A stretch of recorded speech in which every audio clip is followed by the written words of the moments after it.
Ô gente, Roberto Rei Lubíscaro aqui. Quando eu fiz a resenha da primeira parte da sexta temporada da série britânica The Crown, a espectadora Keila Brasil deixou um comentário muito interessante no vídeo, dizendo que não tinha gostado da maneira como eles passam o pano, né? Tentam melhorar a imagem do príncipe Charles, e aí, atual rei Charles.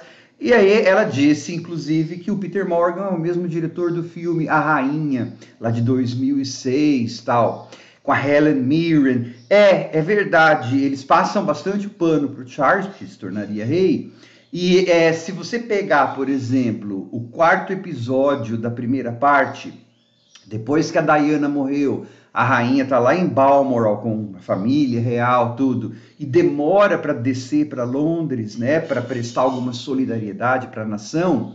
No filme, que olha, mesmo diretor, no filme The Queen, o responsável, vamos dizer assim, para dar o conselho para a rainha se tornar mais humana, era o então primeiro-ministro Tony Blair. Na série The Crown, do mesmo diretor, do mesmo criador, essa função coube ao Charles. Então, sim, existe esse fator, mesmo que ele se tornou rei. A rainha faleceu durante as gravações, a Rainha Elizabeth faleceu durante as gravações do episódio da morte da princesa Margaret. Eu vi uma entrevista com a Imelda Staunton lá, a atriz. E eles também passam o pano, melhora um pouco, né, a imagem do príncipe William, que será o sucessor do Charles, né, porque assim, nessa segunda parte da sexta temporada, tem o grande incidente, aí fica meio à margem, mas teve um grande incidente em 2004, não sei quando, que num Halloween lá o príncipe Harry se vestiu de nazista,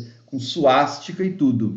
Na versão do príncipe Harry, a Kate Middleton e o William não só apoiaram, como incentivaram que ele fizesse isso. Vai saber por quê, né? Mas eram jovens e tal.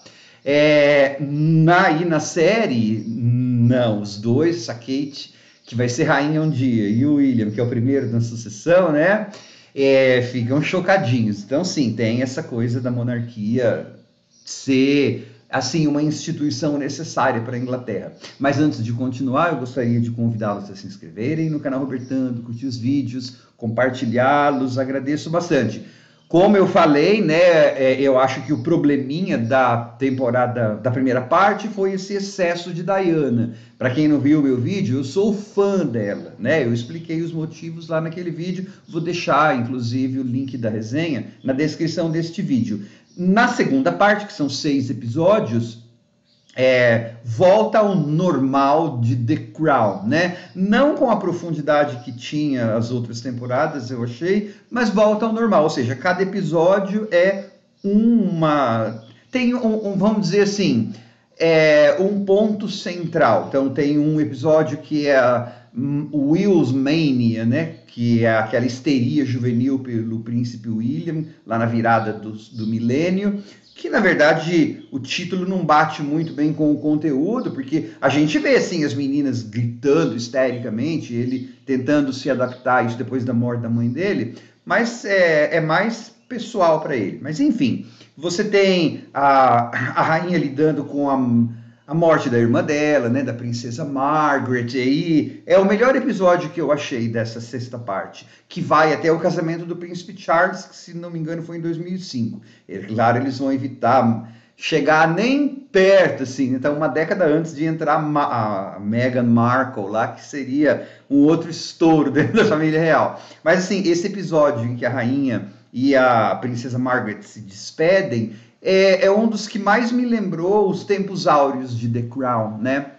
Porque você tem a princesa Margaret, a atriz está ótima, né? Primeira vez, coitada, nessa série que aquela atriz teve chance de brilhar como Margaret, porque na velhice não teve muita Margaret. Mas enfim, conforme a saúde da Margaret vai se debilitando, elas vão se lembrando de uma noite que elas passaram no Ritz, logo depois da Segunda Guerra. Tem um filme sobre isso também, tá? Eu já vi, conheci essa história, em que a Elizabeth se soltou. Então, assim, The Crown é sobre a coroa, mas é claro que a personagem mais importante da coroa é a Elizabeth. Então, sempre as coisas nos tempos áureos da série, né, voltavam para a formação da Elizabeth. E esse episódio ele faz exemplarmente isso. É sobre a morte da Margaret, sobre essa volta lá para o passado. Você descobre que a rainha se divertiu uma noite antes de ser rainha, ela era princesa, mas a gente entende o que ela largou, né? O que ela deixou de lado, o que ela sacrificou. Ô, Tadjorna! O que ela se sacrificou, porque a série fala isso, né? Que ela se sacrificou pela coroa e tal. E aí teve no meu vídeo, teve uma hora que eu disse assim, não, porque no final das contas essa série mostra que era a duty, né? O dever deles. E alguns falharam, mas a melhor que cumpriu esse dever de se despersonalizar para atender a coroa foi a Elizabeth. E não é que no discurso final lá, que todo mundo já sabe que a rainha Elizabeth morreu na vida real, né? Mas, como eu falei, vai até o príncipe Charles. Só que eles têm que dar um jeito da rainha sair de cena na série. É bonito o jeito que eles fizeram. Tem até umas convidadas especiais, eu não vou dar spoiler. Tem uma hora que o príncipe Philip, que dá o discurso final, né? Diz assim... nós somos uma espécie em extinção. Os outros não chegam nem aos pés. Eu falei, foi aquilo que eu falei na primeira parte, né? Ou seja, os outros pessoas com seus escândalos e Charles e mesmo os filhos, eles querem ter uma vida pessoal e uma vida real, constitucional. A Elizabeth sacou que isso era impossível e fez disso quase toda a sua existência, né? Então eu achei aquele episódio foi legal, aquele da morte da Margaret, para mostrar essa cisão, e aí você liga com esse final. Falando em príncipe Philip, ele é quem dá uns 2 ou 3 discursos nessa segunda parte. Tem uma hora que ele psicoanalisa o Harry, eu acho.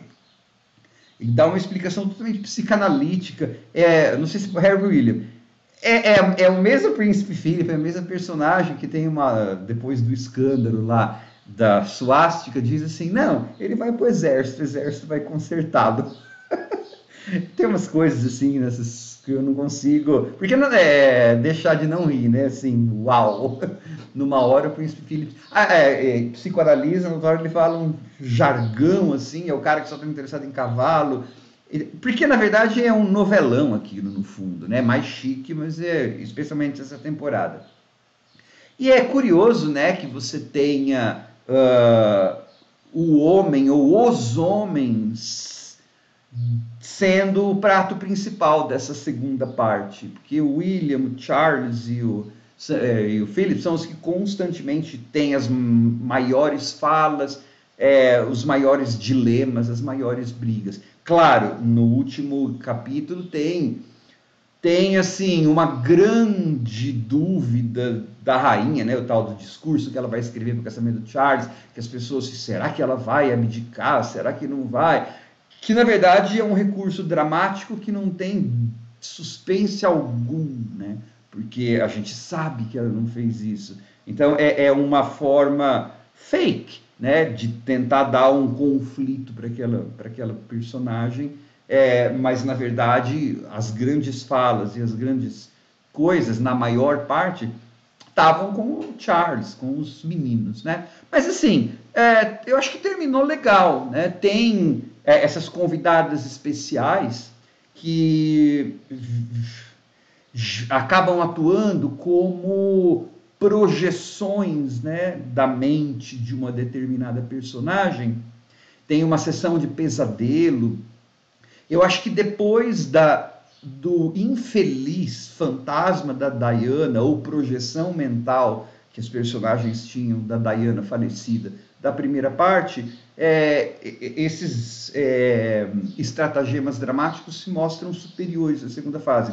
Eu achei aquele fantasma da Diana da primeira fase forçado assim, porque a mulher morreu e ainda ela voltou na cabeça das pessoas, né? Claro, não é um fantasma porque não é uma série sobrenatural. A gente fala fantasma de modo de dizer, uma projeção mental. Mas, além de aquela mulher ter morrido, sofrido e não sei o quê, ela ainda volta para consolar quem ficou. Eu falei, uau!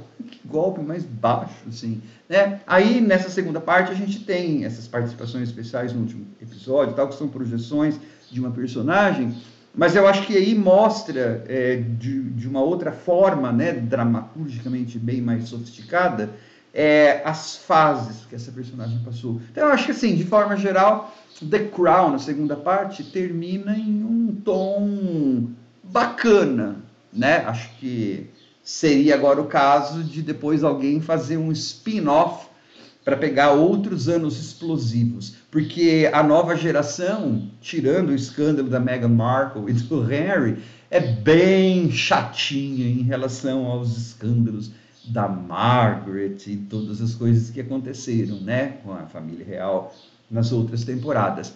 É assim, essa sexta temporada fecha de forma decente a série, mas ela não consegue quase nunca e quase em nenhum momento voltar para o topo de qualidade dramática e de investigação de personagens que tinha, por exemplo, na terceira temporada, na quarta, né? Outro episódio legal, assim, até meio divertidinho, é aquele em que aí tem uma parte, né? Quer dizer, o Tony Blair, a rainha está querendo modernizar um pouco, e o Tony Blair é que vai dar a sugestão. A turma do Tony Blair, né? Ou seja, a série desloca, assim, é o mesmo diretor do filme The Queen, que o Tony Blair deu o conselho para a rainha voltar para Londres, nesse caso aí, porque estava mais perto da ascensão do Charles ao trono, a gente vê o Charles dando os conselhos para a rainha, né, na parte da Diana, né? Bom, para não deixar o Tony Blair, ou aquele espírito modernista, de modernizar que o Tony Blair teve na Inglaterra na época, eles colocaram esse episódio que a rainha está querendo dar uma modernizada e o Tony Blair então dá umas dicas, e aí você vai ter alguns cargos na realeza que são assim, né, dobrador de guardanapo, cuidador de gansos, e aí a gente acaba tendo, sim, também não é spoiler, né, ela não vai mudar nada, porque ela fala, as pessoas querem isso mesmo, é a tradição, elas querem estar num conto de fadas, o que simbolicamente é uma facadinha nas costas, é o que aconteceu com o Tony Blair, né? Ele entrou todo com um discurso e com uma possibilidade de modernizar New Labour, era um novo partido trabalhista, né? E acabou, na verdade, fazendo vezes de secretário, né, de boyzinho do Bush na guerra lá do Irã, Iraque, sei lá que é Iraque, né? Tem muita gente que não gosta do Blair lá por isso e por outros motivos na Inglaterra, né? Foi meio desastroso para os ingleses e, segundo muitos ingleses, o governo do Blair. Então eu falei, olha só, como as posturas de escrita, né, se a gente prestar bem atenção na escrita, mudam. No filme A Rainha, que é do mesmo autor, era responsável pela modernidade, o Blair. Nessa série, do mesmo autor, só que anos depois, e depois de perceber que Blair não é bem visto, sim, por muitos britânicos, essa vontade de modernizar é transferida para outro episódio, justamente em um episódio em que a rainha pode dizer, não precisa modernizar, ou seja, Tony Blair estava errado. Né? Eu não consigo não pensar nessas coisas enquanto estou vendo a série. Não tem essa história de não tem ideologia, não tem viés ideológico, tudo tem viés ideológico. É só a gente saber analisar que todas têm, de direita, de esquerda, de tudo, ou até as coisas que não estão declaradas, né? Mas é divertida a série, eu gostei, eu sou fã de The Crown, né? Então, valeu, tchau!